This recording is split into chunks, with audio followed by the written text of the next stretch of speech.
Connery Curious. Saga, Last Crusade, You Only Live Twice, and the Anderson Tapes, Murder on the Orient Express. You never know what the wheel's gonna spin next. Marty and a woman of straw, and a wounded man in Africa. We are curious of the filmography of Sir Sean Connery. Mario Lima. Dylan Titus. How you doing? I'm doing okay. How are you doing? I'm doing all right. It's a nice sunny day today, and It is. hopefully the darkness won't take us over. Is that a reference to something? The last episode. If you watch last episode, things got slowly Oh, yes. darker Jesus Christ. Yes. and I'm like, did that have darker. something to do with the movie we were watching? We are starting a brand new episode of Connery Curious, the podcast where myself and Dylan Titus go through every single film in the massive and legendary filmography of the late, great Sir Sean Connery. And today we are covering 1961's television movie, Anna Karenina. Karenina. So yeah, a few versions of this is out. There's one with Keira Knightley. Yes, let's talk about that Stacked because cast. I've got notes here on that. There's 3 versions that I want to watch. 2 of them I've ordered from the library, and the other one is on like Tubi or one of the free services. But there's the 1985 one with Christopher Reeve and Jacqueline Bisset. The 1997 with Sean Bean and Sophie Marceau, both of which starred with Pierce Brosnan in Bond films. And 2012's Aaron Taylor Johnson and Keira Knightley. Can we go through that cast list? I'll pull it up. For that film? For the 2012 one? Which is not the movie we're talking about yeah, today. obviously, but like, I just wanted to like... We're jumping all over the place already. This is we're getting into it, folks. Yeah, Welcome to Connery Curious, the podcast where we just start the fuck out. But yeah, so listen to this cast. For the 2012 version, Keira Knightley, Jude Law, Aaron Taylor Johnson, Bill Skarsgård. So not the first time Aaron Taylor Johnson and Bill Skarsgård have acted together. Yeah. Cara Delevingne. Delevingne, that's how you say it. She was Delevingne, I think. She was in Suicide Squad and a few other movies. Valerian. But yeah, just like I was like, oh man, I want to see that version for sure. Not saying that this version was terrible. I think I'm going to set the mood, Dylan. I was a little bored with this movie. I was pleasantly surprised with this movie, but also bored. Yes. Yeah. I didn't hate it. Yeah, same. I didn't hate it, but I was kind of like, you know. It felt like if it was a longer movie, it would have been a better movie. Did it feel like that to you? Like it's very rushed. Yeah, it's very a lot of rushed stuff. Yeah, so like as this is my first outing into Anna Karenina. Same, you know. Though I've heard of it, and I knew that it was a story of a love affair and the scandal that it causes. That's all I knew. Yeah, but that's pretty much the plot. It is a story of Anna Karenina cheating on her husband, having an affair with Vronsky, and the societal scandal that it causes. And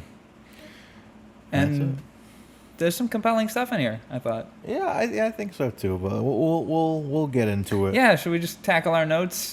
There's no Wikipedia synopsis for this film. Yeah, for this version of the film. We could do another version's Wikipedia and see how closely it lines up.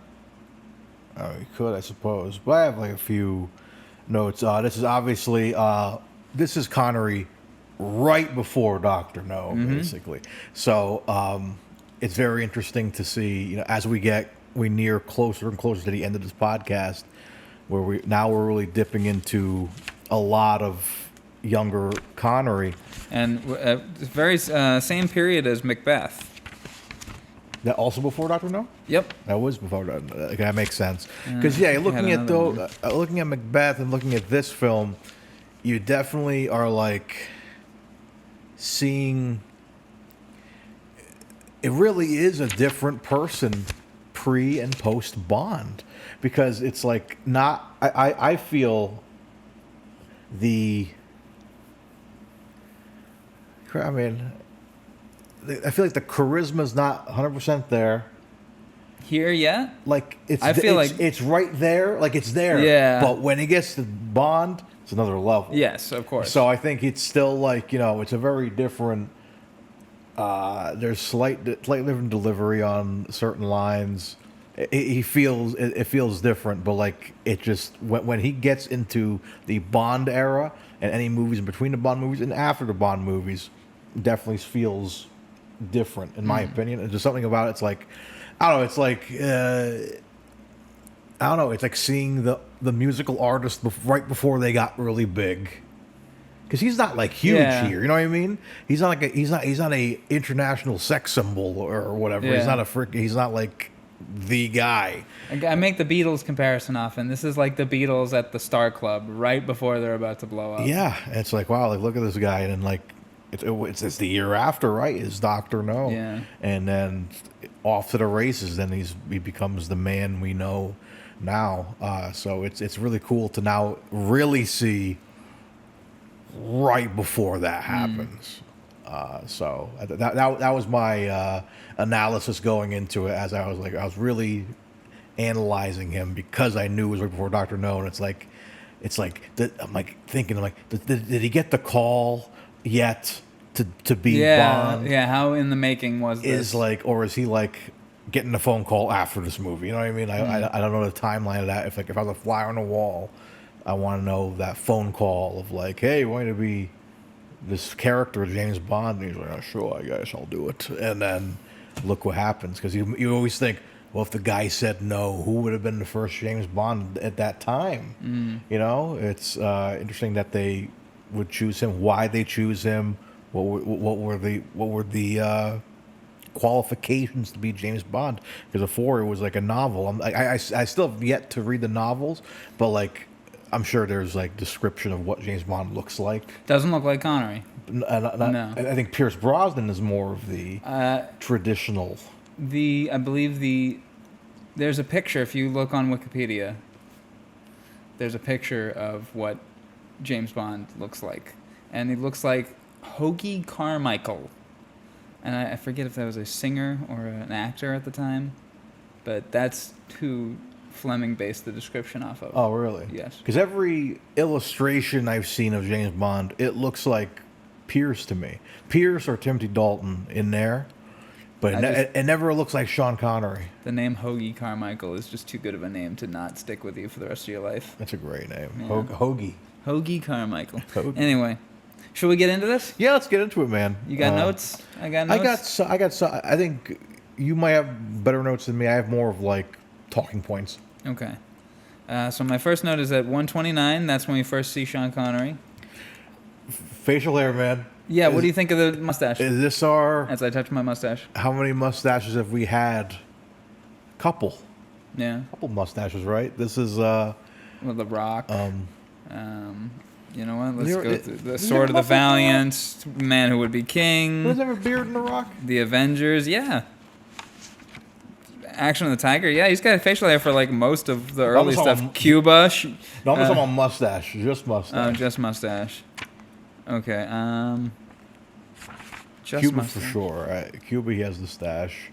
Murder on the Orient Express. Mustache. Wind and the Lion. Mustache. He's got facial hair more often than not, it seems. Yeah. Yeah. But I dug it. I like the when he has the sort of military uniform. That's one of my notes. Sean Connery in uniform, heart. He looks really good. He always looks dope in uniform. He's looking good in this movie. Yeah, so I think there's a spoiler for the end of the show, but like, yeah, he looks good in this movie. He looks very good. He holds a dog in this movie. He's a very small dog. I love it. I love it. We don't see him interact with dogs very often. And we also hear him sing in this movie. Just one line, but he's singing with his friend. When his friend's over for dinner and they're laughing about their old schoolmates. Yeah. Fourth time we've heard him sing. Probably. Because then Dr. No, the next movie he sings. Dario Gilly sings. He sings in the bathtub in Family Business. Family Business. Is that 3 there? I feel like there's another 4. I feel like there's another one, but. Well, here's another count that we need to establish. How many horses jumping have we seen now? At least 3. And why 2 in a row? 2 movies in a row. Horse races. Horse races where a horse fucking biffs it and biffs it? What? Whiffs it, I think. Whiffs it? Whiffs Sniffs it. Sniffs it. Either way, the horse falls, and they say the horse is done for, and they've got to kill the horse. 2 movies in a row. At least we don't have to like see it. Yeah, at least we don't have to see it in this one, but they say it. The horse is done for. It's like, man, and we're filming this like 2 days, 3 days after the Kentucky Derby. I'm like, geez. Yeah, huh? It's like, that's weird we didn't get Goldfinger during this one. oh man, right? Well, if we're talking about DVD packages with 3 movies, you put this Anna Karenina, Goldfinger, And Marnie. They're all why? Because they all have horse races. They all have horses in them. That's And in why. 2 of them, oh wait, Never Say Never Again too. Oh yeah, Yeah, because they all have horses and jumping. Yeah, but that one at least lives, which we talked about last episode. Mr. man. Bond, I have melted down all this gold and dipped the horses into it. He's covered in paint, gold paint. Did I ever make that? I must have made that note in Goldfinger. If I didn't, I'm going to make it right now. Over a year later, What note? was Forgive me, I'm just checking that we're still recording. it's like in that movie is like that Bond, like that's his thing. Is obviously he already introduces himself as my name is Bond, James Bond. Then he's like, she's covered in paint, gold paint. Is that what he says? Yeah. Oh my To God. Felix on the phone, he's like, she's covered in paint, gold paint. And it's like, is that in his contract? I wonder has if he thinks that James is an adjective. It's a descriptor word for Bond. How is the Bond? Oh, it's very James. But he does Because that the a gold lot. is the color of the paint. But he does it 3 times. If you go watch that movie again, obviously Bond, James Bond. When Dink is giving him a massage, he says, "Nice, very nice." I'm pretty sure. Man talk. Man talk, and paint, gold paint. It's like that's. Imagine being his friend. Like that's so annoying that you would just say that you do that all the time, and it's like. What would you like for breakfast? Eggs. Bacon and eggs. Bacon and eggs. Toast. French toast. Like imagine ordering a pizza. It's like, let me get a cheese pizza, pepperoni cheese Pizza. Cheese pizza. It's like, okay, that's enough. I had a Newman's Own sourdough crust, ricotta, and pepperoni pizza last night. Ooh. It was delicious. I love ricotta. Me too. Not The enough ricotta was in the ricotta. sauce, so it wasn't overwhelming. Oh, okay. Yeah. Ooh, that sounds really good. Some places with their ricotta, they're just fucking giant lumps on there. Yeah, So. yeah, like they have like the little pastry things that you squeeze Yeah, out. yeah. They'll do like the big Yeah. glops of it, which is like, it looks nice, but it's like that's just. And then you just have a heavy pizza. and you're just biting into it. It's Yeah. too much ricotta cheese. But Yeah, then you're taking a bite of ricotta as big as your mouth. yeah. Anyway. This is heartbreaking. The scene where Steva's wife is talking about how unhappy she is because Steva goes and cheats on her all the time. Even though she's got 5 kids with him, he should be more responsible. And she's justifiably very depressed. And she's expressing all that to Anna, and Anna's like, yeah, I hate my husband too. This is really heartbreaking. Yeah, it's rough, man. But it was indicative of the time. Could they not show kissing at the time? I was thinking, because a lot of their love making is just holding each other and rubbing their cheeks up against each Yeah, other. like But then they hugging. do kiss at certain points. Yeah, I mean, At one point, it led me to think that there may have been censorship restrictions on it. But also during that scene where you first find that they are having an affair, there's very distracting gypsy music. He says that he describes it as gypsy music. I don't mean to use that word. I know that word can be problematic, but he describes it as gypsy music. And it's very distracting to the scene yeah, it's just, because the audio mix is not great. yeah, I mean, going into like the production here of it, obviously it's a BBC broadcast and just very low budget for sure. You could tell, very cheap looking sets, very, very simple, low budget. So I'm sure they weren't putting that money towards the sound mix by any means. That's one thing I found, too, listening to it on headphones. Sometimes things are just too loud for me. Sometimes the vocals are a little too loud for me. Sometimes, it's other sound effects are too loud for me. That, I don't know. It's definitely could use an audio remix, I think. Well, I don't think there's... you'd have to go in with AI and stem separate the tracks and do your best to clean them up. AI, stem separation, and assisted learning. You need Peter Jackson's MAL, machine-assisted learning system, to separate everything out. Speaking of, there's a version of this on YouTube that is 4K upscaled, AI upscaled, which looks really good, but sounds very bad. I'm sure you could hear it in the version you were watching. In the right channel, there was a very high-pitched ringing. Yeah. Very quiet. But in the AI remaster, it's up there, and it made it unwatchable. I forget that. It made me consider downloading that video and then syncing the audio from the lower quality version. Perfect Karenina experience. Because I think we talked about this last episode. If you guys are watching this, hopefully you watched last episode. We have the information on how to get the movie. You can only find it on YouTube right now. I'm sure there's VHSs floating around somewhere. There was a version at my local library. Not local library, excuse me. One library in Rhode Island, excuse me. Okay. I could have ordered a DVD copy of it, but I'm sure it would have been the same quality. Sure, yeah. Because apparently this film was considered lost until 2010. Really? Yes. Oh, wow. Yeah. Who found it? Is there a Somebody story? found it. Just kind of like we just found a VHS.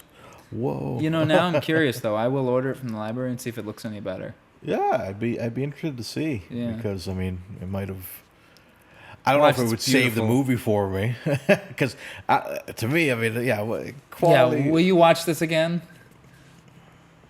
Just to edit the video. Yeah. Fair enough. Well, I don't know. But again, I do because I wanted this to be going into this. I did want it to be an important movie because of what I just blabbed about at the top of the show. The seed is about to sprout. Of this is right before, man. Yeah. You know what I mean? This is his, Pierce Brosnan's first thing before Bond was, I think. Was he on a show or Remington something? Steel. That wasn't his first thing, but no, but it was that was before the germination of his. Yeah, and then, Mrs. Doubtfire or whatever. But because I'm always interested to see something as iconic as Bond, even iconic as Marvel characters, where they're at that level too, where it's there's a character and a post character of what that turn. RDJ is always going to be known as Iron Man, and that's a bad thing in some cases. Yeah, in some cases. And for Sean Connery, it was a bad thing. He didn't want to be known as Bond. Yeah, he wanted to be known as a versatile actor. Yeah, but he did get versatile for sure, as we've seen in that. And honestly, the Bond films are some of his least. He's good in them. Especially From Russia with Love. He's fantastic in that. But it's some of his... It allows him to have the least amount of range. You know what I mean? But he was the blueprint for sure. A lot of people, where every other Bond would be my favorite was Sean Connery. I loved Sean Connery. And where they don't act like him directly, they definitely...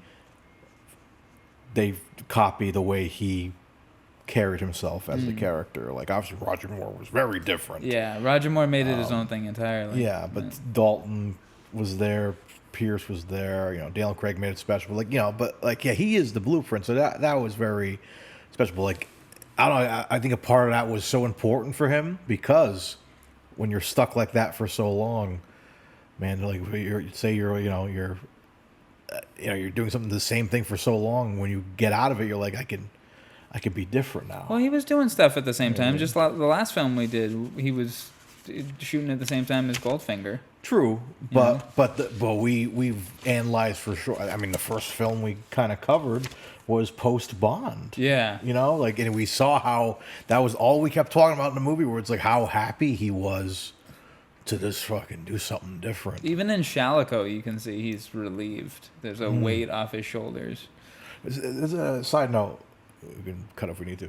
I've been seeing a lot of behind the scenes stuff from Man Who Would Be King. If we can find a full featurette, I want to watch that. Okay. And so we could see, because it's cool to Let's see. Let's order a Blu-ray. If we can, we'll have to see if they have it on there. Because I saw someone post on Instagram, one of the Connery guys we follow, and I was like, oh man, is there more footage? It was great footage of them getting ideas for camera angles and shit, and they put input into it. You know what I mean? So it's cool to see. So I'm I would like to see more of that. Yeah, let's see if the library's got a Blu-ray, and if not, we'll just order one. I kind of just want to own that movie. Yeah, on it's Blu-ray, a really good film. I would just own it. What else do I got for notes here to go back to? Well, to tie Bond into Anna Karenina again, you could cut the horse race scene with the horse race from A View to a Kill. Oh, yes. Because they're all wearing prim and proper attire with top hats and such. I love Q's outfit in that movie. Yes. Then we'll talk about Claire Bloom for a bit. Let's talk about Claire Bloom as Anna. The star of the show, really. The movie is named after her character. How did you feel about the chemistry between her and Connery? It was. I thought it was passable. It was passable, yeah. You could, because they were it was running at about 70%. Because we look into Claire Bloom before then. Yeah, what else has she been in? Is she established? I'm trying to look through her. She's movies like Limelight here. Bow now bow. The Haunting. Now. Let's see if I recognize her from anything. Not super massive movies, but she's in The King's Speech. She's in Clash of the Titans as Hera in the 1981. Wow, I remember seeing The King's Speech in theaters. That's crazy. It's a good movie. Still working. But even before then, it seems like she was pretty established for the most part as an actress. So, I don't think that was an issue. I don't know. I don't know. Something about, you go back to the censorship of it all. Of course, is a made-for-TV BBC special. So it's it's very terrible to think about, but you're almost expecting Connor. I feel bad for saying this, but you feel like Connery's going to force himself on this woman. Yes, I kept being scared that he was going to force he's himself. But he's very respectable in this. And very corny at times. Though he is kind of an asshole in wanting to keep her from her kid. He's like, I'll be your everything. Yeah. So I'm, what do I have? I know that makes I'm your child too. That's what he says. Yeah. I'm your child too. I was like, yeah, that's where I lost a little bit of sympathy for him. She's a little creepy, yes. But I will say, by the very end, I was kind of on his side. To skip ahead a bit, she sends him that letter. Yeah. And by the time they get the letter to him and he reads it, you don't know what's in the letter, but it's basically begging him to come back after all this shit. And his eyes just flare up, and you're like, "Yeah, I get it. You're not going back. Don't do it, bro. You've had enough of this." Yeah, for real. But it's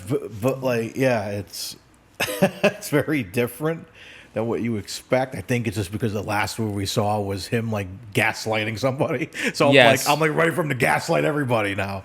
But no, he's it's very adorable in ways. I wish I wrote down the lines, but there were some lines he was saying there's only light when you're around, stuff like that. Very cheesy, lovey-dovey lines, which is nice. It's great. But after a while, he doesn't feel that strongly anymore, and a man's got to experience all of life. Yeah, and he's not in love with her. He's just over his honeymoon phase. Oh yeah.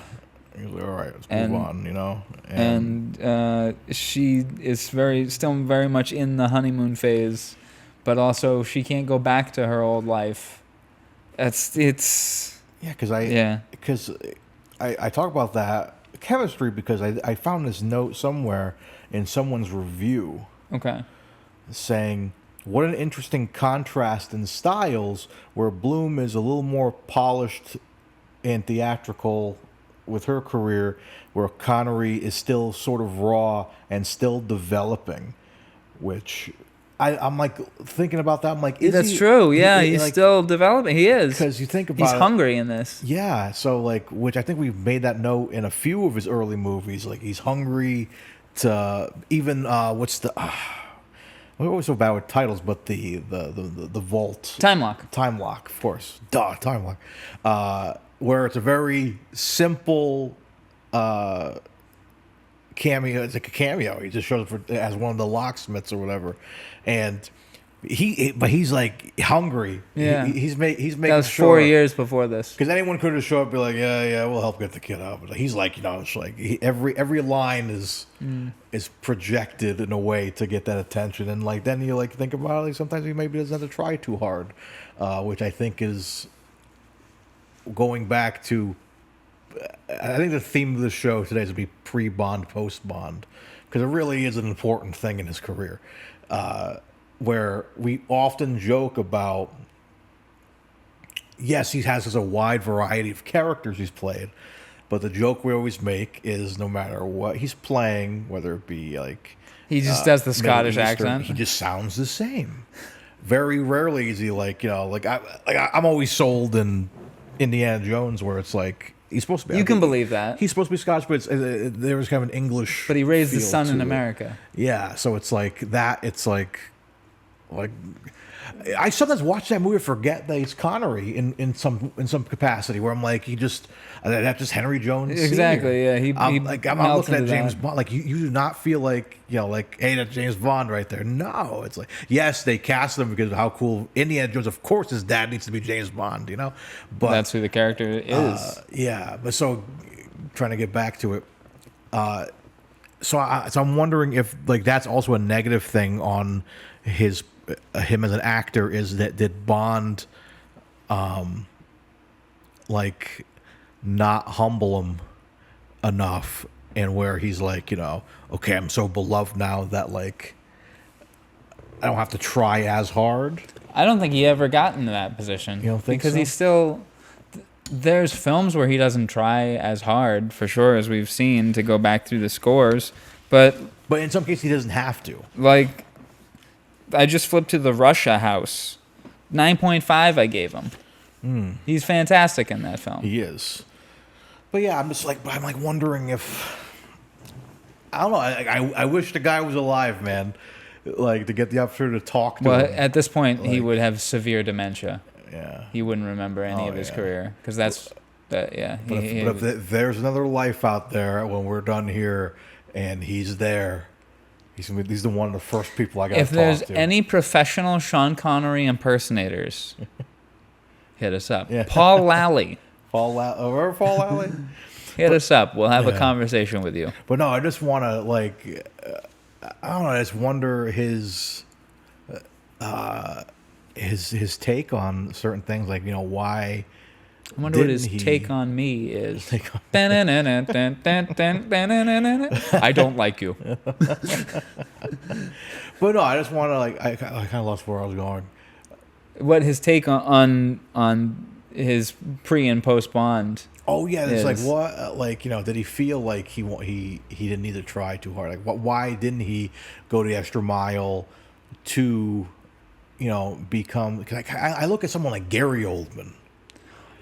I think Gary Oldman is a very transformative actor for sure. Yeah. I think Connery is too. He just doesn't change his voice. That's the thing, though. But it's just so important because, like, yeah, I mean, Gary Oldman's a bad example, I guess, because he's It's a very good example because he does the makeup and Yeah. and Dracula, one of his first big roles. He's in heavy makeup and that, Yeah. and he plays Winston Churchill, and Like he's done some, for everything from Oppenheimer to Harry Potter, and in the Batman to movies, he keeps a very good American accent. Yeah, and you're like, you forget, you know, Yeah. so like stuff like that is like, you know, what makes the character a character awesome. So a part of me, like, I don't expect him to be like a full on like character actor, but like attempt to make things you know, a little different, especially when you're like a Middle Eastern person, or like Yeah. he's been Well, but- he's been Irish, he's been. But think about it. Do we really want to hear Sean Connery trying a Middle Eastern accent? Do we really? Don't cast him then. You should have cast him in the first place. But he's damn good in that role Yeah, but as the Raisuli. yeah, Or are you thinking as in The Next Man?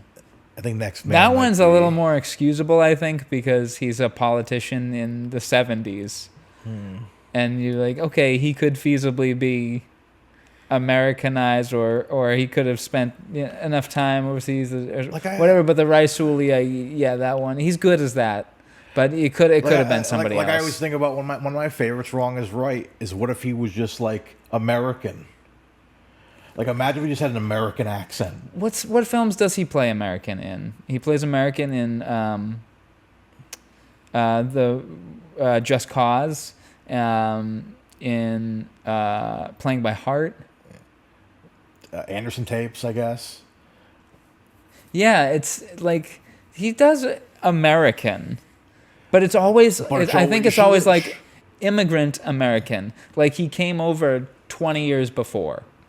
Which is fine. I understand. I have you know, family members who have been in this country for several decades and still have an accent. I understand that, but it's like, I don't know. Part of me just wants it to be more immersed in the character, because obviously I'm more distracted. Because again, you're like distracted. The only case it was for me was for Indiana Jones, but like you always, I see Sean Connery. So did you expect him to be doing a Russian accent in this? Something, yeah, or maybe English. But here, you know, we'll get into it with the SH. But you know, his voice again is very young Connery, so it's very, you know, it's like hello there, you know, like very Hello there. hello there. But like no, it's like there's like really no SH in this. Very clear, very clean, very clean. I love that movie. So. Yeah, to end my rant, it's like, yeah, it's just, that's the only complaint I always get in Connery's career is like, I just wish he just tried a little harder with the accents and stuff. But I think it would ruin a performance to see Sean Connery with such an iconic voice that he has. Like you would never hear Morgan Freeman do an accent, right? Morgan Freeman is supposed to be playing an Arab man in Prince of Thieves. He's not doing an accent because he's got Morgan Freeman's voice. You know what I mean? I think there's some actors that your voice is so good. James Earl Jones is not going to do an accent. But he changed it up a little bit slightly with the way he, what's that movie? It's not Angels in the Outfield. What's the baseball movie? The Ghosts. Oh, Field of Dreams? Field of Dreams. Like, it's kind of like... I've never seen Field of Dreams. He's got a little bit of a southern draw there. And then, like, you know, I just watched, for May the 4th, I watched the cut of Star Wars. Not New Hope, but Star Wars. Oh, the one I gave you? Yeah, and, like, I showed it to my community, and they were like, this is crazy. I've never seen it like this. But even his voice there, it's like... It's a little English. It's like, yeah, it's like Commander, you know. It's He's like, got a different voice in Empire and Jedi. Yeah, so that's It's like very, you know, it's like Luke. Different filter too. Yeah, so it's interesting to hear the audio there. It's very different, but like, yeah, I don't know. Just like a part of me is like, just do something a little different. Like, I mean, hell, look at Shalako, really a Scottish cowboy. Yeah, Like, but what do you really want to hear Sean Connery talking with a southern accent? absolutely, because that's like I sounded terrible doing that. I sounded awful doing that right now. Can you imagine how Sean Connery with Sean Connery's voice trying to do a southern The accent. only time he changes his voice is Diamonds Are Forever. I I think, speak English.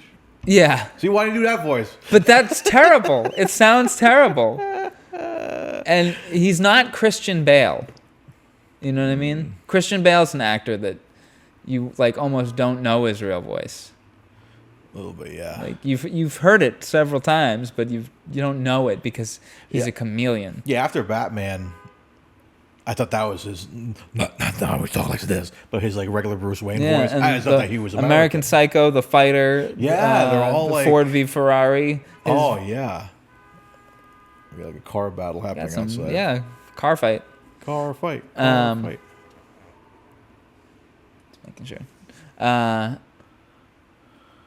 Yeah, we'll get into the SH about Sean Connery's voice later. Yeah. But yeah, to wrap that up, I don't think Connery doing any accent would come off good. I think his voice is so strong and powerful that it melts into whatever role he's in. Yeah. And especially this, he didn't need to be doing a Russian accent because his voice is really powerful. Let's make I got a note about the credits. My note here is, now read the endgame credits. Because it's just a narrator reading the credits as they slowly move by. But he's not reading them in like a professional manner. He's reading them like somebody who really wants to get the fuck out of there. And is kind of surprised that there's more. Kind of like me, because I didn't even know that was a thing. The minute the credits started rolling, I just turned it off. You didn't play it? I don't think I listened to it. No. It's amazing. Yeah, he's just reading. Let me read it like him right now. You can cut it in as you edit it, but let me read it. Let me do an impression of him. Claire Bloom as Anna Karenina. Sean Connery as Count Alexis Vronsky.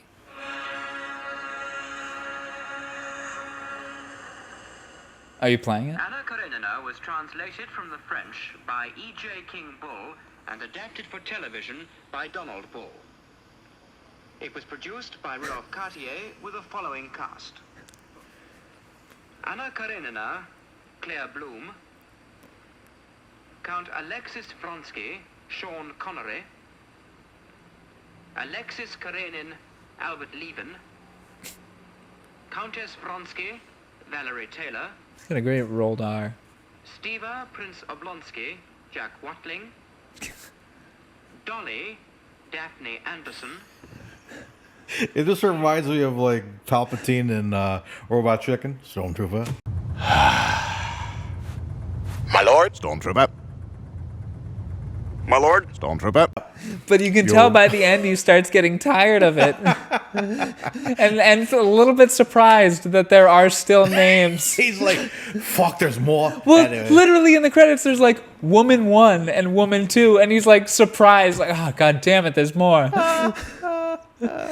They should bring that back to movies. But that's what I said, now read the endgame credits. Marvel Studios Thunderbolt. Starring.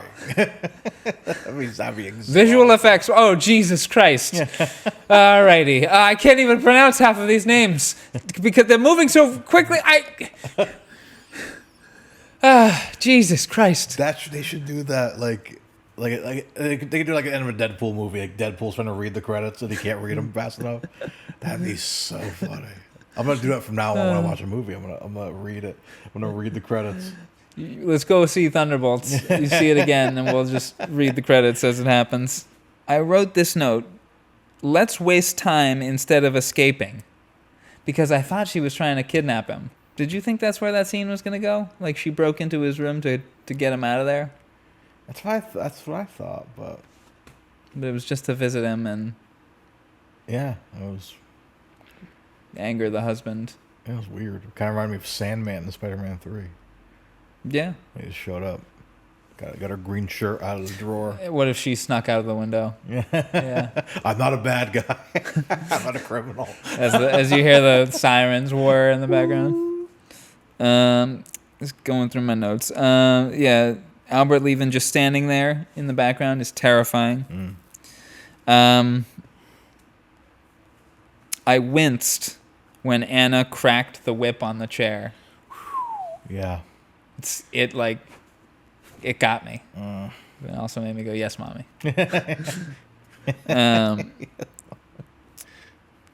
My next note is, should we be rooting for Anna or Vronsky? Should we be rooting for them? What do you think? I think that I think they want you to. I'm rooting for them. Okay, so I just started watching The Sopranos. Ooh. And these characters are irredeemable. But you keep watching because there's the hope that they could turn their lives around. You rooting for Walter White the whole time? In Breaking Bad? Yeah. No, you're rooting for the chance that he can turn his life around. And get out of it. And especially well, that's different. It's like you're rooting for him at the beginning of it, but when he starts to be cutting these deals, getting involved where he shouldn't be getting involved, he's completely irredeemable. Then at it's that like, point. oh fuck, like the Heisenberg turn, as I call it. Yeah. That scene of him walking away from the building for the first time. I think he has the hat on the first time. Well, I think the thing that makes him irredeemable is right in the first episode, when he goes to Jesse and he says, "You're gonna cook meth with me, or I'm gonna turn you in." Yeah. That's irredeemable. Yeah. That once he does that, he is on a path to complete. He's done. You cannot redeem him anymore. Yeah. Because he's now manipulating. But He wants to make meth.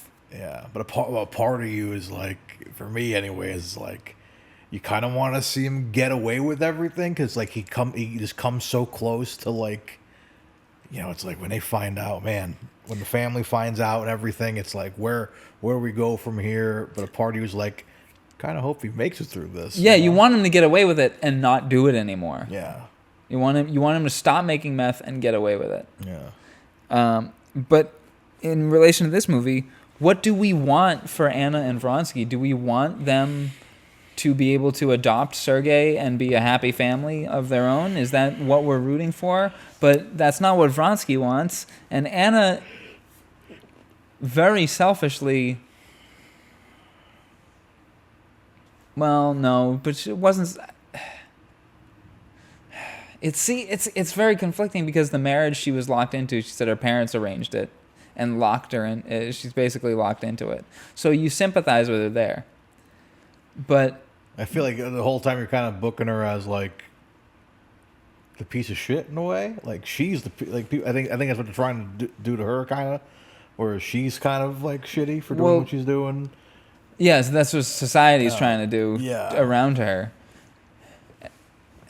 So it's but then you get that scene in the beginning between her sister-in-law and her, where they both relate that they're unhappy with their husbands. Yeah. So it's identifying a problem that they're already locked into this problem, and no matter what they do, they're going to be in trouble for it. And I didn't see myself rooting for anybody. This didn't seem like a movie to root for anything, really. Yeah. I think that's what kind of added to my boredom of it, I guess, where I'm like, you know, it's just like, I don't feel bad. When she, at the very end, I'm like, I don't feel that bad. You know what I mean? That's a fucking thing to say. I feel bad like, for Sergei.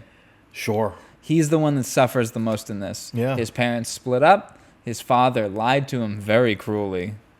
All of this, granted, this takes place in the 1880s, so there's no polyamory, open kitchen table discussion about anything. And divorce was taboo as hell. Yeah. But it could have been gone about in a better way, where Sergei doesn't think his mother is dead for 6 months, and then she just shows up in his room at some point, and then he never sees her again. Like, that's I'm rooting for Sergei to have a healthy mental state as an adult. Yeah.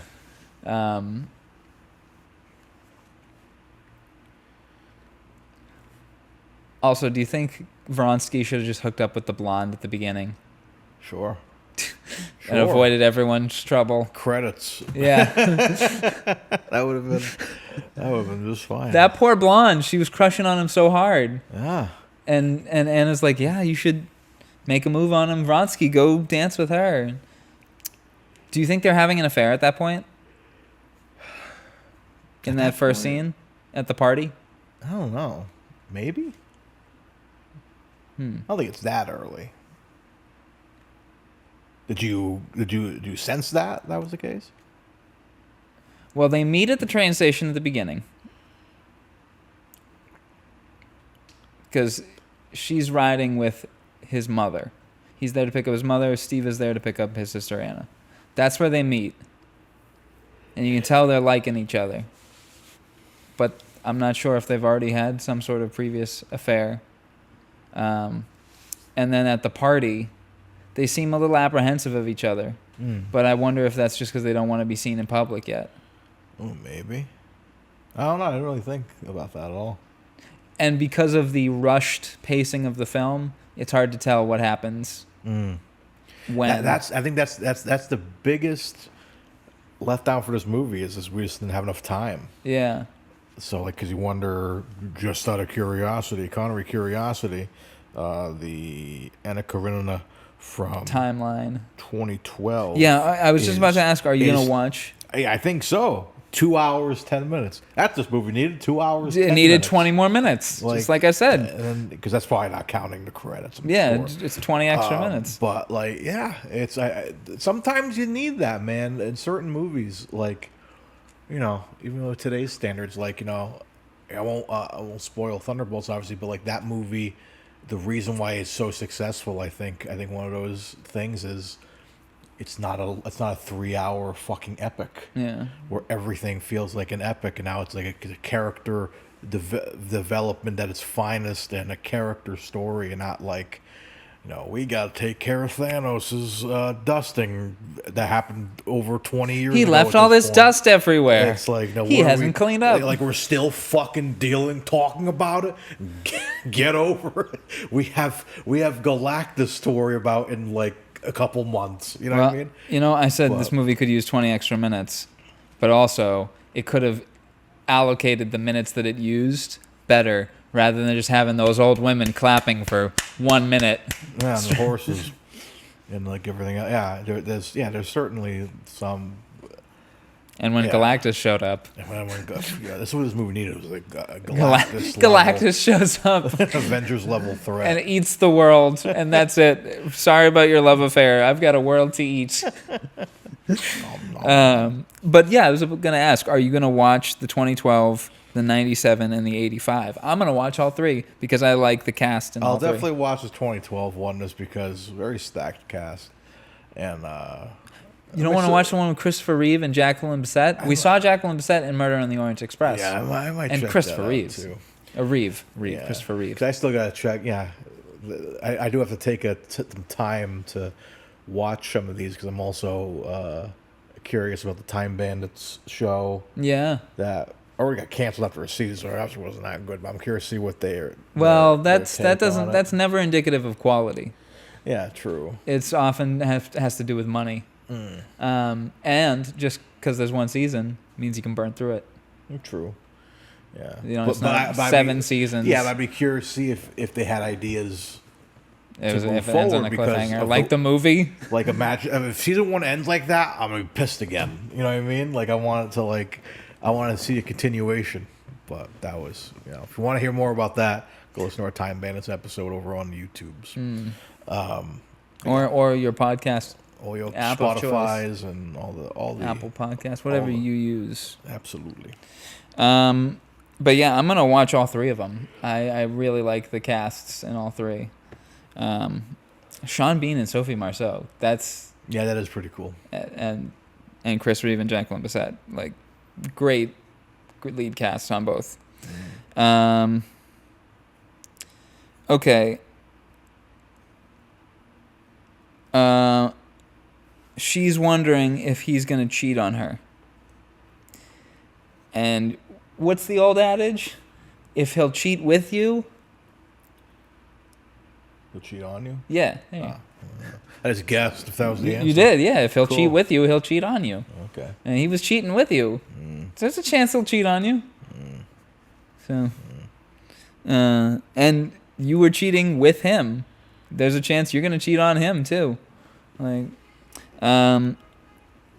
is the scene in the church a dream? You know what I'm referring to? When she's like on the ground and like, give me Sergei and Alexis. It did feel a little out of place. And the priests just turn around and walk away. I think it was, yeah. Because it kind of happens. That was one of my rewinds. It happens in a void. Yeah, I had to get my.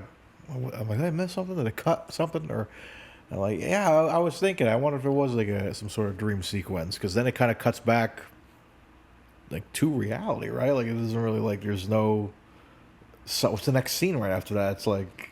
Okay, the next scene is, or at least my next note, is that he needs to leave to go visit his mother about some money situation.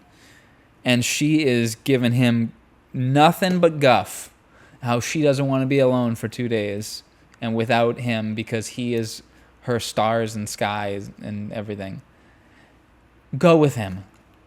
Just go with him. That's my note. Go with him. It's a 2-day journey. I'm sure he's going to want some company. Absolutely. Dealing with his mother alone, sure, he could use a blowjob on the ride. Sorry, that's cruel and reductive, but man, you're in a carriage for 2 days or whatever? We need some in-flight entertainment. Sorry, that was so crass of me. Forgive me. You're good. But is she mentally ill? I don't mean that reductively. Genuinely, like if you watch this film, by the end of it, I was questioning if she was mentally sound. Yeah, I mean, especially after everything that she's gone through. Yeah, and the movie we watched last week, again, it's like, yeah, I feel like that movie, some lingering effects. I feel like you can make quite a few comparisons. Yeah. To Marnie in this movie. This is a troubled woman in a bad situation. Yeah. With bad circumstances that befell her. And dealing with it in ways of acting out. Marnie acts out by robbing, faking identities and robbing. Yep. And Anna acts out by having an affair, and in the process loses the ability to see her son. Shit, man. Yeah, it's like now I'm thinking about it. It's very similar. I think that's why I felt so like irked in ways. I was rooting for wait, no, why did you feel so irked? I'm sorry. Oh no, because of like this. I feel like, I don't know, did Marnie fuck me up or something? I don't know, but like I found myself making, because I said before, I was like ready for Connery to like make a move, like. Yeah, I'm violently. really glad that he didn't. Yeah, right. He has one violent act in the movie. He crushes a toy. Yes. One of those boxes, right? Yeah. Yeah. Like. And you know what? Honestly, that moment is where you cannot like him for a bit, because he's like, I forbid you to go to the opera. Yeah. And she's like, you forbid me? That's a good moment. And in that moment, you don't like Connery. But he's not entirely irredeemable in this film. And which is why by the end, when she is giving him nothing but shit for going to see his mother, I felt bad for him. And like, he's just, he will be back. And if this bothers you this much, just go with him. But that option is never brought up in the context of this scene. Maybe it is in the book. Maybe there's some reason that she can't in the book, but or in these other film versions. There's been like 20 film versions of this. Right. These are just the most recent. But by the end, I was wondering if she was having a mental breakdown. Yeah. Because she's ordering her help to get her dressed up and primped up and made up and ready for him to come back. She sends somebody out with an emergency letter, presumably saying like, you've got to come back, there's an emergency. I'm gonna kill myself? Like, what do you think was in that letter? I don't know. hard to tell. But, I mean, It pisses Connery off. yeah, like, I don't know. Like some kind of insult or something. Well, no, it was something to get him back because that's what she gets all dressed up for. And then the woman comes in and goes like, she said, the carriage turned around because he didn't come. Yeah, so. What do you think it was? I don't know. It's just like, I don't know. Do you think she mentions she's going to like off herself? I think that's what might have been in the letter. And then, Because if that's the case, I feel like that's a different way to react. Like, would you be more upset instead of like? yeah, Connery would have Connery would have come back. That couldn't have been what was in the letter. Maybe the book explains it. Yeah, But maybe that would have been nice to add into the movie. Yeah, for 2 minutes. the context of the letter. Yeah. What? Maybe I'm leaving you if you leave me. If you don't come back, I'm leaving. I don't know. That's what. And maybe he was just fed up. Go, okay. Like she's playing games. I'm like, Yeah. I can't fucking deal with this anymore. I'm Yeah. Okay, like- leave. I Yeah. gotta go see my mother. Yeah, it's like reading a freaking text. It's like saying like that one girl. It's like I was wrong. I should come back to you. I'm like, no, and toss the phone away. You know what I mean? It's like, because you get fed up after the time. Because like that's annoyance. He's annoyed. Yeah. You know? Because she's giving him no good reason why he can't. He's making a valid point. He's rich, but he's got to do things to maintain being rich. And one of those is like making sure his mother is all set. Yeah. And she's like, we don't need money. It's like, that's not how that works. No, we do actually. Just because, you don't stay rich just from staying rich situation, I guess. Precisely. I'm not rich. I don't know. You do stay rich from staying rich, it seems, in America. But it's one of those situations where he explains to her, like, I need to do this, otherwise we will not stay rich. And she's just giving him nothing but pushback on it. And that's why my note was, just go with him. I'm sure it would be a pleasant time together. Sure. You know, you haven't. Your son is not around. He doesn't need babysitting. You know, it's respectfully. I don't mean. Anyway, I don't know what I'm saying. All right, my final notes. The Sergei was played by Bobby Catano. Bobby Catano.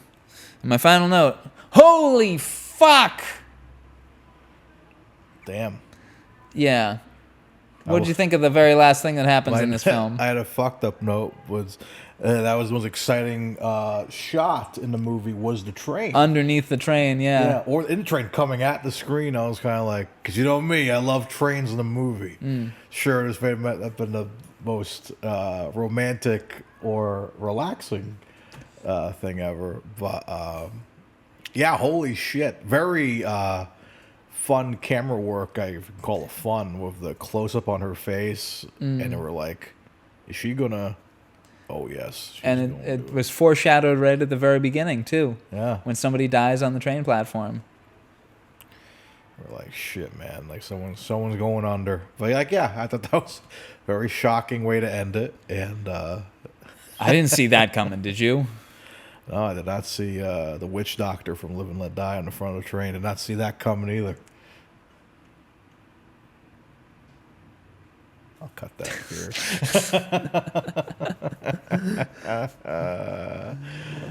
That was brilliant. When you sent me that this morning, That's like what I thought of. Cracking up. I guess that's how fucked up I am. Like I was to find a way to cut it into a Bond movie. But my final sort of thoughts. I don't really have any notes, but more thoughts of. relay all your thoughts. Is this movie a must watch for Connery fans? No. No, but also yes, because I think I still am harping on that. It's the thing right before Dr. No. So if you're like a person that's like very interested, if you're watching this podcast, you must have interest in the actor. So you want to be, educated on what he was doing right before a big role, like James Bond. I think if you're interested in that, the film to go with is Macbeth. Not this. Yeah. But this is closer to Dr. No, isn't it? I believe so, yes. So that's why I'm like, it's like, it's sort of important in the timeline. It's really weird. It's like Tony Stark finding out the power source for his arc reactor. You know what I mean? It's like, shit. Without that, I love these comparisons that you're making. Because you just went and saw a Marvel movie. Yeah, I'm always thinking nerdy. I do with Star Wars too. It's like, I don't fucking know. But I know what you're saying. This is Order 66. If that doesn't happen, the Empire is in rise, and we don't have the two Skywalker twins, and the universe knows peace. Yes. Right? Well, Disney doesn't seem to think so because they're still making movies. Jesus Christ. But yeah, that's kind of my final thought, really, of like, if you're into the Connery like history, just not like, even if you're not like completing all the movies, but you just want to like know more about Connery, this is interesting to like, if you're like want to analyze him right before being Bond and him after Bond, because again, I think it's a very important thing to look at. But yeah, like highlights are how important timing was in Connery's career. This is him before the charisma is fully refined. It really is. Like it's before he becomes the guy, And but yeah, I mean that's basically it. We'll get to the scores in a little bit, but yeah, it's like I wish it could have been a better film. I wish I wasn't so bored, but at the same time, like, man, I feel like because the whole time I'm like watching this, I'm like Dylan's probably gonna say this is like brilliant. I'm gonna be like the guy. I enjoyed it, but like, yeah, like, I think I liked it. I don't think if I truly enjoyed it. It's not on my list of going back to rewatch. Like, I don't want to do like I definitely don't want to do like a commentary on this. You know what I mean? Like, I have a feeling the '97 one will be brilliant. Probably. But yeah, it's a movie. That's all I'll say. It's a TV movie. The TV movie, which is even more interesting. So, shall we get into our scores? Yeah, I think, guys, at this point in the show, we finish our discussion and go over to our giant scoreboard and mark up the man himself and the movie, of course, but also there's the SH, the sexiness rating, and the musical score. So we'll usually start over with the SH. Dylan, you want to go first? Sure, I'll go first. I'm going to give it a 0.5. Woo! Because it was just barely there. How about you, bud? I'm almost at a 0, I think. Maybe I'll be with you with 0.5 because maybe he was there, but I made a point to like listen to it. I'm like, man, his voice is clean. It's like there's no whatever that is. What is that? It's an SH. It's just not there. I think I'll stick with you 0.5 because maybe I missed it, but there's nothing there. You're gonna give it a 0.5 as well? Yeah, I'll stick with you. I need to make one little change on this document. Ooh, okay. Can we take a quick Connor P break? Connor P. We'll be right back after these messages.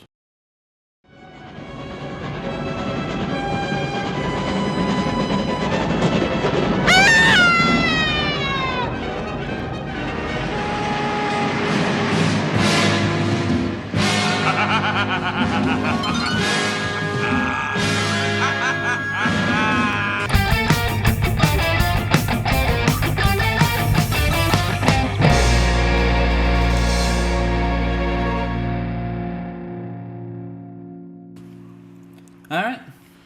And we're back. Our next rating is the sexy rating. Sexy. What are you going to give it, Mario? You go first this time. Yeah, man. Everybody looks great. Connery looks awesome. Costuming, 10 out of 10.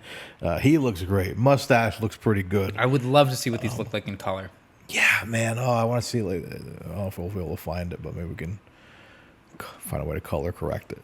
But yeah, I mean, they look great, but like this movie's not really sexy because we talked about earlier. Even like the quote unquote love scenes are very like, oh, I love you so much. Put my cheek against you. Like just You are my sun and stars. yeah, you were my. Whether sun or moon. It's really cheesy. So like, I think Connery alone looks great. Everyone looks great. Anna Karenina looked great. Everyone looked great. But it's just not a sexy film.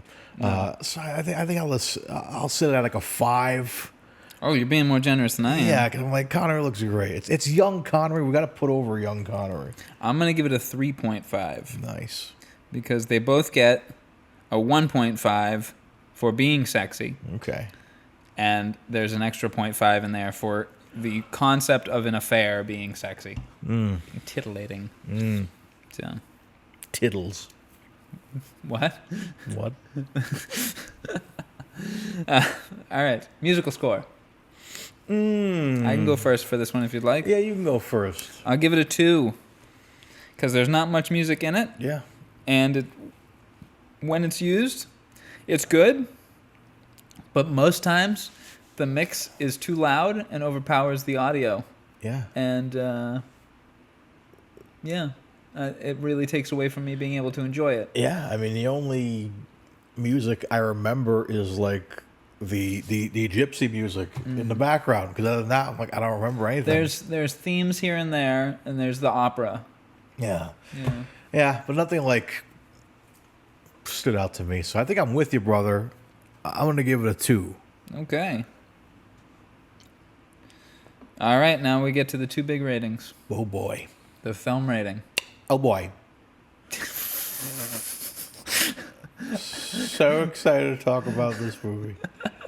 The way you said that, that was gold. Oh boy, I sped over. I here can give you my rating first if you'd like. Yes, please. I'm going to give it a 5.5. Because it was good. It was a good film. But you're right, it was a little boring. And boy, did it have some pacing issues. Yeah. But it really, really, really makes me want to watch those 3 other versions that I listed. Yeah, yeah. If anything, that's a positive thing. It's like it makes you want to watch other material surrounded by the story, which is great. But yeah, it just didn't do anything for me as a film. And again, maybe seeing the other versions of the movie will spark my interest to watch it again, maybe to kind of compare. Now that I'll understand the story even further, watching 2 versions of it. But yeah, I gotta go lower than you, man. But I'll give it a fantastic 4. Okay. I'll give it a 4. I'm looking forward to that movie. I can't wait. Oh, Will it be the best Fantastic Four film? It's got to be. I think so. I think it will be. I think it's definitely on the... Right now, what's the best Fantastic Four movie? The old one? Like the old one from the Probably. 80s? The 90s, yeah, 1990. Yeah, probably. That's probably the best one. Though I do quite enjoy Rise of the Silver Surfer. There's some Me good too, stuff in me it. too. I do like that one. Yeah.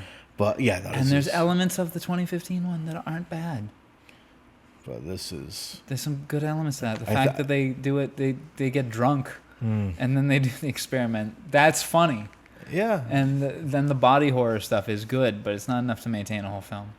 But I'm ready for this one, man. It's going to be so good. And besides his penislessness, I like the design of the Thing. Oh, in... The 2015 one? In Fan 4 Stick? Yeah. Dude, I love Silver Surfer, like the Fox. Is it Fox? Yeah. Fox thing. Fox Fox cool Thing. name. But no, man. Just the more I see of this new movie, I'm really excited, man. Are we going together? Well, we have to. Okay. We have to. Because I think you're the only other person I know that loves the Fantastic Four as much as I Fucking do. love the Fantastic Four. Yeah, so I think that's a must-watch. I have with you. at least a quarter of a shelf in that other room for Fantastic Four comics. Yeah, absolutely. You'll have to be coming for sure. Cool. Oh, I'll be coming. Oh, we're going to be coming for the Fantastic Four. But for this movie, we ain't coming. No. Though they were coming. Presumably. Yeah, they touched her cheek. Jizz in my pants. I just watched that video again yesterday. Really? Because I learned that the checkout counter when I saw a face. That's Meadow from The Sopranos. That's the daughter in The Is that Sopranos. really? Yeah. I got to rewatch that. Shit. Anyway, I was looking at her IMDb and saw that she was in that. I was just going through the IMDb's of different Sopranos actors and saw the Jizz in my pants video. What? Damn. What a credit. That song still holds up. Anyway, all right. Our final and most important rating. The man. Sean rating. What are you giving him, my friend? I think he's dope. I think he's great. Again, it's like it's the calm before the storm of James Bond mania.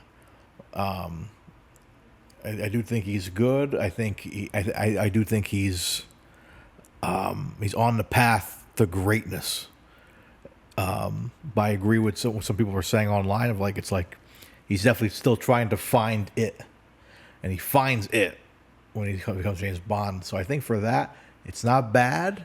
It's not amazing, but it's still really good. I think I'm going to give him like a solid 007. Oh, shit. Because it's like, it's I think he's still like, because it's not all about how he delivers a line, but it's how he carries himself. He just looked really cool. I think I try to add it in with the almost the sexiness rating of like he just looked good. He's the character being a black and white movie. He still stood out to me on wide shots, and because it's hard to have something stand out to you in a black and white movie. So again, like you said, I would love to see this in color somehow, because I'm sure it looked very majestic and very cool, like with his costuming. But yeah, I mean, I think it's like, like the movie's not great, but like most of these movies, I watch because of him. And he was the reason I, kept sticking with this movie, because I'm like, man, there was some cases where I'm like, man, do I tap out and watch the rest of this like another time? It's like, but I think I couldn't because I was coming here. I had such a busy week. I had to watch it before I left. So, but I kind of like doing that because it's fresh in my mind. But still, it's like he kept the movie going for me, for sure. And yeah, 007. Well, I'm going to go a little higher on you than you on this one. Okay. I'm going to give him an 8.5. Woo. He's hungry in this. Hungry. I give him a 9.5 in Macbeth and a 9 in Dr. No. Okay. So actually, you know what? This isn't right before. He's still got The Frightened City and The Longest Day. Though actually, this is sorting them in the year by alphabetical order. So who knows? I would have to check the actual dates. But all this year, 1961, he did On the Fiddle, Adventure Story, Anna Karenina, Macbeth, The Frightened City. He had a busy 1961. For sure. Yeah, I didn't say the exact date came out. I don't have it, but yeah, still, shit. So I really like him in this. I think he's hungry, and his performance is it's quality. You said a lot of what I was thinking. He was. I buy him as a leading man in this. I and to go back to the Bond thing, if I were casting for a suave man, I'd give this guy an audition, Again, it's like who else was in the running? Was anybody in the running? Oh, lots of people. But Lots of people auditioned for it. I want to see that list of people, like any credible people. Like, yeah, There's a reason why he was booked as James Bond for sure. And this film definitely helps. I think so. Yeah, I think so. That's why, again, I think as bored as I was with the movie, it's still important in the Connery timeline. So let's go back through our ratings, huh? Let's do it. Our average SH rating is a 0.5. Our average sexy rating is a 4.25. Our average musical score is a 2. Our average film rating is a 4.75. We're not coming back to this. Nope. And our average Sean rating is a 7.75. Oh, He's yes. pretty good in this. For a total Sean rating of 38.5. Okay. So it's not super high, Not super high. but it not as bad as Tarzan's Greatest Adventure or what else? You know what? I'm curious. What else is super low? Where's the Avengers stand? 61? The Avengers is higher than this? How? I mean, there's still like... Is this our new lowest film? This might be our new lowest film, Mario. Really? Yeah. I'm looking at all this. I can't see one lower than 38. Damn. What made it so low? The sexiness and the musical score Yeah. and the SH. Yeah. So,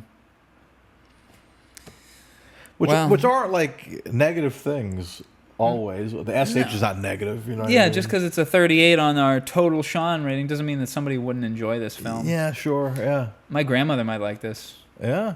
and that's not a terrible thing. Yeah. So I'm like, yeah, I'd maybe recommend it to certain people. I don't know. Maybe a theater geek. I don't know. I wouldn't. I tend to know, like, when I talk to people on the street about movies, and I'm like, here's a movie you would like. I usually pull from the Sean Connery list. I'm like, there's so many fun movies that. First Grade Train Robbery. Oh yeah. If you want an action adventure movie that's a little more family friendly, Indiana Jones, of course. So you could do. If you want sci-fi, we got Outlander. Yeah. If you want medieval stuff, you got plenty of stuff. If you want to see him talking dragon, I'll show you that. Yeah. He has so many movies you can recommend to people that I'm like, I've never seen that. I'm like, If you want your eyes to vomit, you got Sir Billy. I did have somebody I was talking about. Oh, so I've been playing Indiana Jones on stream. Yeah, how's that posting going? on YouTube. It's been fun. But I've been doing my Henry Jones cosplay like I did on the show. And we got into a discussion on one stream about Sean Connery. And I was like, some of you guys know I do a podcast. I'm like, what are some of your favorite movies? And they were like rattling off movies. But the most interesting one I saw was someone said they liked Extraordinary Gentleman. And I was like, are you fucking with me? And they're like, no, I actually really like that movie. I'm like, cool, man. I don't judge if you like a movie that, There's stuff to like. Yeah, sure. There's a ton of stuff to like about that. But I thought that was interesting that's the movie they pulled. And an older person that I would assume would have said maybe The Rock, maybe a 70s or 80s maybe film. a Bond. Yeah. But they pulled League of Extraordinary Gentlemen, his second to last, his last live action movie, second to last movie. And I was like, cool. We all have our likes and dislikes. It's as we said before, it's very similar to like Van Helsing. Yeah. It was that era, right? Yeah. Of everything was kind of like that. When we rewatched that, some of the character design was really cool. Really enjoyed it. The Invisible Man stuff is great. Oh yeah, they have him now in the Universal Studios, a new park that is about to open. Has like Super Nintendo World, new Harry Potter stuff. They have a Universal Monsters section, and they have the Invisible Man as a character that walks around, and he has like all the wraps over him. He has the glasses, so it's kind of cool. No, it's like not like there's no special effects. It's like a speaker, like he's right there in front of you. Whoa, this is so amazing! It's just a naked guy walking around. But he does look like Extraordinary Gentleman, Invisible Man, with all the wraps on it. He looks really cool. Well, which is based off the 1933 Universal. Yeah. So it was really cool to see. Claude Rains. But yeah, it's really cool to see that. So yeah, we strongly encourage you guys to comment and let us know what is your favorite Connery movie. Especially, we'll ask that at the end too when we finish the show. Like, what's your favorite? And we'll ask each other that what our favorite. Oh, is. we'll be making a thorough. Thorough. We're gonna be doing a list episode where we go. You know, what's your? Hold on, how many do we have? 73 films. All right, what's your 73? Here's my 73. Your 72, my 72. Your 71, my 71. Yeah. You know, I'm going to go down the list, and we'll talk about the ones that are important because there's a shitload of them. Yeah. But We may be talking about this movie very early. yeah, this will be pretty low on my list as well. Oh yeah. I look forward to that when we get to that. That's gonna be fun to like really, go through all of it again. It's gonna be really fun. I'm looking forward to that episode. Too. I'm keeping a ranking currently, and I'll be adding these films to it as we go. I should start mine soon. I gotta start mine, but I don't because I don't know. I really gotta sit and think about it because then there'll be days where I'm like, oh, I forgot. I really like this movie. You know what I mean? And I'm like, so I'm gonna try to like fine tune it towards the end. But yeah, man. So. Well, speaking of movies. Oh, man, we only have a few left. And the way to find out that next one, we go over to wheelofnames.com to spin the wheel of curiosities. This week is Dylan's turn. It's my turn? It is your turn. Yay. Yes. Well, as you can see right here, we've got 4 films left. Look at that, Mario. Look at that pizza. Look at that home-cooked pizza. You usually cut like a DiGiorno or something. You usually cut it into less slices, right? Yeah. I never cut a homemade pizza. I compared it last week to that Sorry game. Oh, yeah, with yeah. the lights on. Or Simon. Simon. Yeah. I'm thinking of Simon. Sorry's the one that's got the popper, right? I think, The little dome. Oh, with the, you're right. Yeah. So it's like that. All right, the 4 films that we have left are A Night to Remember, On the Fiddle, No Road Back, and Hell Drivers. All early Connery. Young Connery. I really have no thoughts on this. I'm like, roll it because I don't know. I'm at the point where I know nothing about these films at all. Because we're in the same era, I'm like, I can't say I'm in the mood for an old Connery because we just can't do it. So like I'm thinking about. I think maybe Hell Drivers. Of the titles, Hell Drivers is the one that is most interesting to me. Yeah, Hell Drivers sounds good. And also I think we get to reach out to Chris for that one. Ooh, yes. Have him back. I believe that's... Let me see. Let me make sure. You can see the... I'll cut this out for you. Hell Drivers. Yep, Chris Hunt. Yes. So yeah, I'm gonna go with you on Hell Drivers. Okay. So we've got a 1 in 4 chance. It's a gamble. All right, Mario, I'm ready. You ready? I am very ready. All right, it's time to spin the Wheel of Curiosities.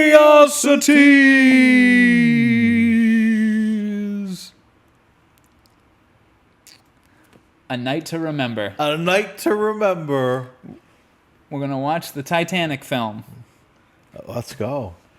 This will not be the first time a Titanic has showed up on the show. Yeah. Time Bandit. What's that? Time Bandit, Titanic. Time Bandit, Titanic.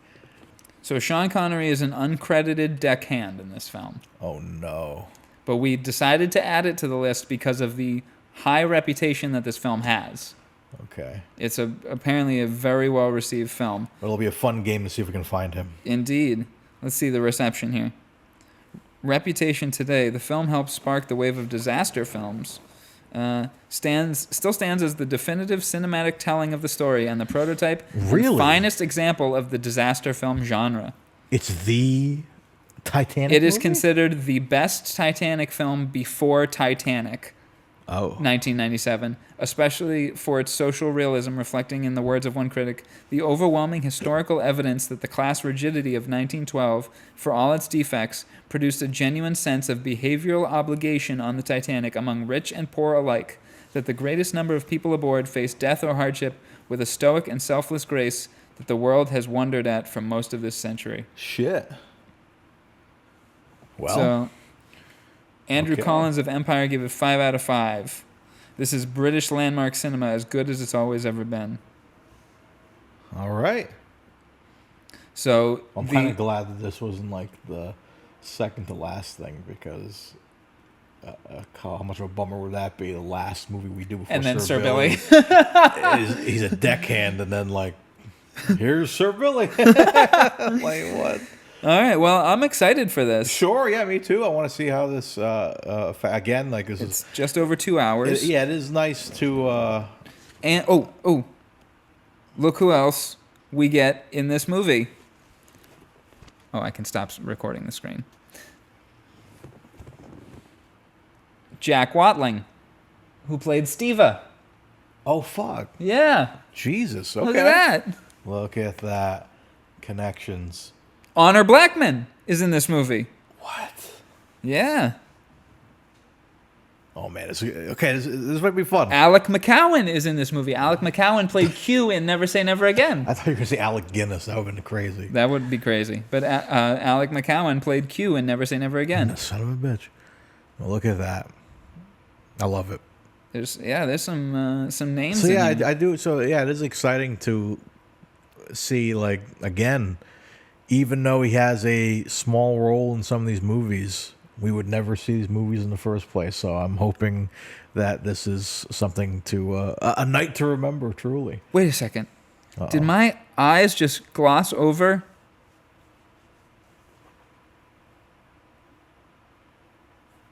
What? What? 4 members of the cast. Oh my God. Okay. Are you ready for this, Mario? Sorry, as you were saying this, I was just reading through 4 members of the cast. I want you to tell me what they all have in common. Peter Burton, Jeffrey Baildon, Alec McCowan, and Desmond Llewellyn. They're all Qs? They're all Qs. No way. There's 4 Qs in this movie. What? Yeah. I can't find Desmond Llewellyn in this cast list. But I'm sure I'm just not looking hard enough. Maybe he's just not in the Wikipedia cast list. But If he's a deckhand with Connery, to be so funny. pay attention, 007. This mop has a radio in it. Wow. Damn, man. Hell yeah. Jeremy Bulloch, also who played Boba Fett, makes an uncredited appearance as a boy jumping into the water. First he fell in the Sarlacc pit, then he fell off the Titanic. Son of a bitch. I'm sorry, I got carried away reading this When I find Wikipedia. out, I'm going to put the Boba Fett scream in it, too. Ah! He falls in the water. I'm already thinking of funny edits. Oh my God. I'm looking forward to this. This movie seems like it's already going to be a better time than Anaconda. Yeah, I mean, even though it's a disaster movie, but like we're going to... This finding people is going to be really fun. And it's in color, thank God. Yeah. I love a black and white Me film too. every I once didn't in a mind while, this being but, in like, black and white. give It me just some- made me want to see what the colors Yeah, of the give me- costumes were like. give me some Those costumes were colors. so nice. I just wanted to know what they looked like. Exactly. So. But anyways, guys, that's going to do it for this week of Connery Curious. Indeed. Sean This Connery. week, it's more like a month. This month, I think we're going on basically. But Sean Connery will return in... a night to remember. Until- Yeah. And until then, I've been Mario Lima. And I've been Dylan Titus. And as always, folks, Stay curious. Connery Curious. You've been listening to Connery Curious, a Titus Compositions and Friggin' Nerds Media podcast. Follow us on Instagram and YouTube at Connery Curious for updates, memes, and episode clips. You can also visit Dylan on Instagram at Titus Compositions to hear other podcasts and original music, watch music videos, or even pick up a great vinyl record. For more discussion about your favorite films, comics, and games, and a network for all things nerdy, visit me, Mario, at Friggin' Nerds Media. You can rate, review, and share the podcast in-app, which helps us grow the show and reach other curious Connerys out there. Thanks for spending time with us. Have a great day, and remember, stay curious.